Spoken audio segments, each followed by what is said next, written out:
ایک دفعہ کا ذکر ہے، ایک حیدرآباد کے ایک چھوٹے سے گاؤں میں ایک غلام اپنے مالک کے پاس رہتا تھا۔ مالک کا کام کرتا تھا۔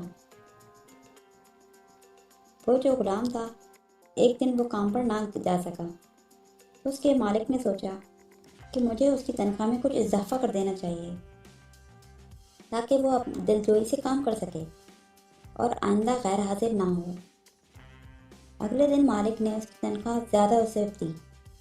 جو تنخواہ اس سے ملتی تھی اس سے زیادہ اس نے اس کو پیسے دے دیے۔ اس نے خاموشی سے رکھ لیے، لیکن کچھ دنوں بعد دوبارہ غیر حاضر ہو گیا۔ اس کے مالک نے غصے میں آ کر اس کی تنخواہ میں کیا گیا اضافہ ختم کر دیا اور اس کو پہلی والی تنخواہ دے دی۔ غلام نے اب بھی خاموشی اختیار کی تو مالک نے کہا، جب میں نے اضافہ کیا تو تم خاموش رہے، اور جب کمی کی تو پھر بھی خاموش ہو، کیوں؟ تب غلام نے جواب دیا، جب میں پہلے دن غیر حاضر تھا تو اس کی وجہ میرے بیٹے کی پیدائش تھی، اور آپ کی طرف سے تنخواہ میں اضافہ۔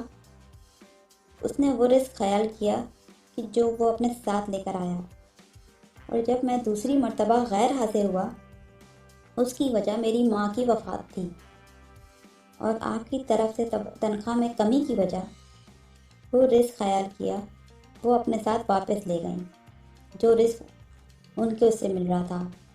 پھر میں اس رزق کی خاطر کیوں پریشان ہوں جس کا ذمہ خود میرے اللہ نے اٹھایا ہو؟